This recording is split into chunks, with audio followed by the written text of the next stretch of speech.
Last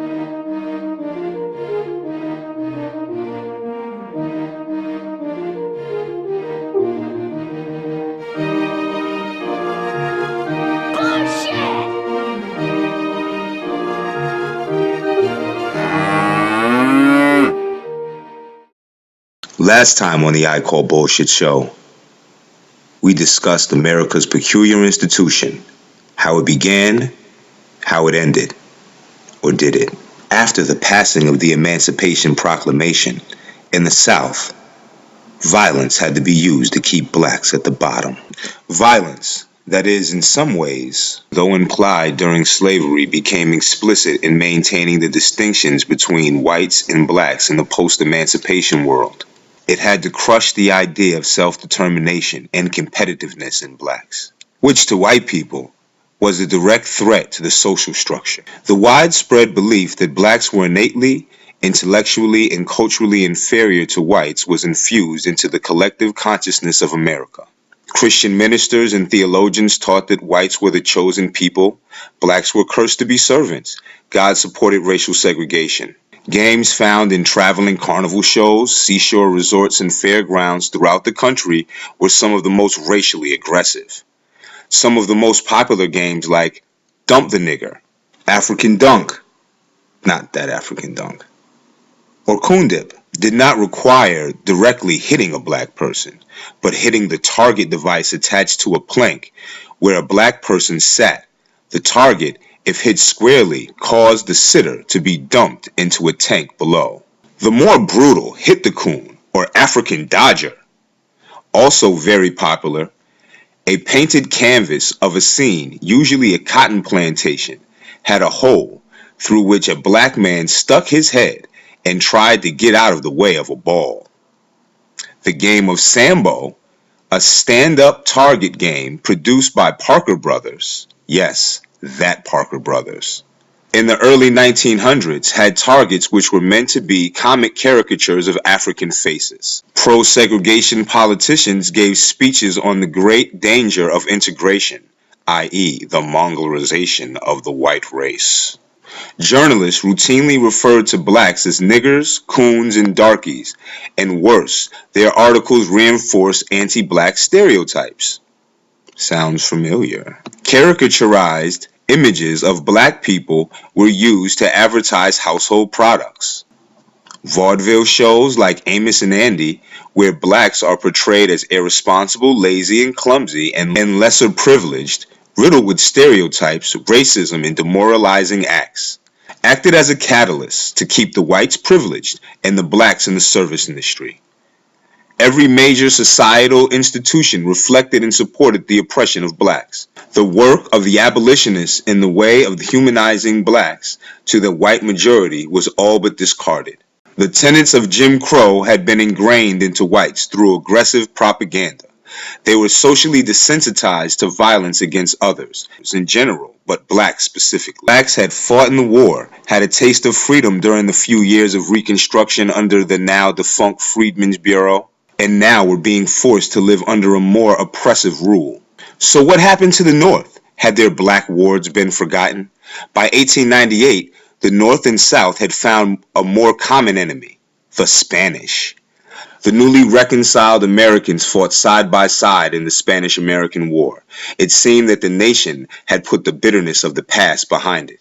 2 centuries after America's war for independence, 30-plus years after its own bloody internal conflict, America seemed to have developed its own imperial appetite. This path, of course, for black Americans, was paved with shattered dreams, Northern acquiescence, and Southern solidarity. The old Confederacy, now uniformly Democratic, eventually nullified the 14th and 15th Amendments and imposed a new racial order based on disenfranchisement, segregation, and economic inequality. In the South, the Confederate experience came to be remembered as a lost cause, a noble struggle for local rights and individual liberty, with the defense of slavery conveniently forgotten. It was referred to as the War of Northern Aggression. The Confederates always viewed themselves as victims, having their constitutionally protected rights trampled on. Southerners never collectively admitted to wrongdoing. This period not only shaped the collective consciousness of whites, but the perspectives of blacks towards whites and towards themselves. During the period prior, slavery, though violence and mistreatment was accepted as daily life, there was not necessarily a uniform code on white interaction with blacks. Meaning, during slavery, a white person may act on his feelings of sympathy or empathy for a black person, and it was not socially unacceptable per se. A slave master could individually free his slaves, and their immediate condition may change. It was a white person's choice how they treated a slave. During Jim Crow, a white person treating a black person like a human being was offensive to the social structure. To blacks, whiteness became more of a monolithic wall of oppression. So as white America had convinced themselves that blacks were subhuman, they had also convinced blacks these same inhuman qualities were present within their oppressor. They were promised liberty, and it was snatched away by no fault of their own. Interestingly enough, many of the institutions that developed in this period of United States history had their origins not so much in the South, but in the North. After all, it is the North where the first system of segregation begins. It's the North where race riots first appear. During the late 19th century, immigration to the Americas changes. Many of the things which are said about these European workers are the same things which are said at various times about people of African descent. Even though they are working people, they are viewed as lazy, untrustworthy, and unable to show up to factories on time. They are undisciplined, improvident, and these things attach themselves at various times to a series of European peoples, beginning with the Irish, then the Germans in the 1860s, then a whole series of Eastern Europeans and Northern Europeans, Slavs and Nordic people as well. One of the ways, of course, that these new immigrants tried to protect themselves is to distinguish themselves from blacks. And in the process of doing this, they often adopt the very language and attitudes used against them. So once again, we have these two great traditions. One tradition of equality coming out of the Declaration of Independence, and this is a tradition that many immigrants and working people identify themselves with. And then there is that other tradition of defining people as others, that is, separating them out. Starting around 1910, over 1 million black Americans from the rural South moved north to work in the cities and towns of northern USA. Those cities had severe labor shortages due to World War I. This became known as the Great Migration. As U.S. soldiers returned from Europe in the aftermath of World War I, scarce housing and jobs heightened racial and class antagonisms across the urban United States. White people regarded black people as both a social and economic threat, and countered their presence with local zoning laws. Such laws required them to live and reside in geographically defined areas of the town or city, preventing them from moving to areas inhabited by white people. This practice would become known as redlining. The National Housing Act of 1934.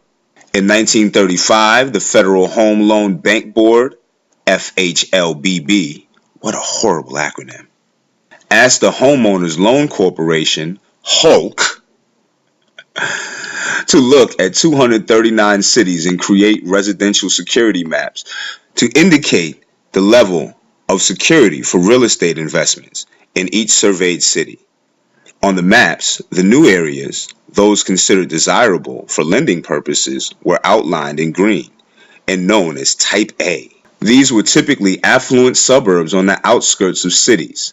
Type B, neighborhoods outlined in blue, were considered still desirable, whereas older Type C were labeled as declining, and outlined in yellow, Type D neighborhoods were outlined in red and were considered the riskiest and received little, if any, mortgage support. These neighborhoods tended to be older districts in the center of the city. Often, they were also black neighborhoods. It should be noted here that during this period, as in earlier decades, there were those that profited off the racial attitudes of whites and the social condition of blacks. I mean, all a real estate investor would have to tell a white homeowner was that black people would be moving in, and they would sell their homes for pennies on the dollar. Whereas a black family attempted to escape the substandardized living conditions of the industrialized urban ghetto would pay well above market value to live in the same house. It is also during Jim Crow where we get the idea of the white devil. The Depression of the 1930s was catastrophic for all workers, but as you would guess, blacks suffered the worst, facing a rate of unemployment at 50% or more, compared with about 30% for whites. Black wages were at least 30% below those of white workers who themselves were barely paid enough to live. The National Recovery Act of 1933 was soon referred to by blacks as the Negro Removal Act, although it stated the goal was non-discriminatory. Alright, boys and girls, we'll talk about this next time. You all have a good night. Or good day. Whatever. Oh, by the way, it would be nice if you liked, subscribed, and commented. No spam, no.